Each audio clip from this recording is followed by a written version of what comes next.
Hello les amis, je vous retrouve pour une nouvelle vidéo sur le football français et la Coupe de France 2023-2024 et je vais vous présenter le match Saint-Philibert de Grandlieu contre Laval. C'est un match qui a lieu ce samedi 9 décembre 2023 à 14h30 pour le compte du 8e tour de cette Coupe de France. Alors Saint-Philibert de Grandlieu, c'est une équipe de National 3 qui reçoit Laval, une équipe de Ligue 2.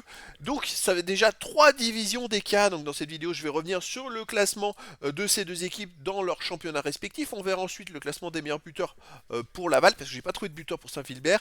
Et on terminera par tous les résultats, les 10 derniers résultats, toutes compétitions confondues et les stats. Ça nous permettra d'avoir une idée, une tendance à ce match. Déjà, l'idée, c'est que Laval joue 3 rangs au-dessus de Saint-Philbert. Donc voilà, ça fait déjà un petit écart, mais attention. Alors Saint-Philbert en National 3, ils sont 3e de leur groupe avec 19 points en 9 matchs et plus 7 de différence de but. Donc ça veut dire que si Saint-Philbert gagnait, parce qu'ils ont un match de plus à jouer que les deux premiers, s'ils gagnaient, ils pourraient être premiers ex aequo.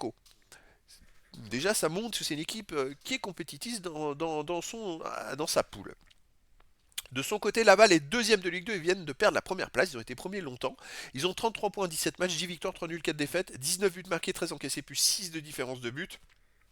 Laval réalise un très très bon début de saison, c'est juste Angers réalise un encore meilleur début de saison. Et voilà, c'est très serré quand même au niveau de la Ligue 2. Au niveau des buteurs, pour Laval, on a Chokunte qui a 5 buts, Roy 2 buts, Papedio 2 buts, et après il y a plein de joueurs à 1 but. Allez, les 10 derniers résultats, toutes compétitions confondues. Alors pour Saint-Philbert, c'est plutôt pas mal. En fait, ils sont invaincus sur les 10 derniers matchs. C'est 6 victoires, 4 nuls, aucune défaite, 14 buts marqués, seulement 5 buts encaissés, plus 9 de différence de but. Ils sont capables de prendre que 5 buts en 10 matchs. C'est très intéressant, dont ils ont fait un 3-3 contre Sablé, c'est-à-dire que ils ont encaissé des buts sur ces 10 matchs, ils ont encaissé que des buts dans 3 matchs. Il y a 7 matchs où ils ont fait un clean sheet. C'est une équipe qui est quand même très intéressante, qui peut être surprenante. Laval de son côté en Ligue 2 sur les 10 derniers matchs, 5 victoires, 2 nuls, 3 défaites, 13 buts pour, 8 contre, plus 5 de différence de but.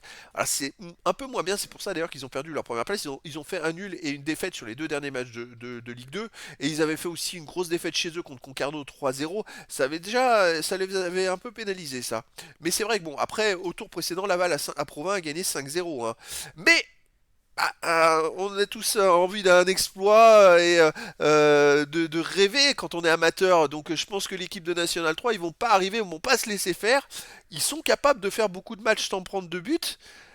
Est-ce qu'ils sont capables de faire l'exploit contre Laval?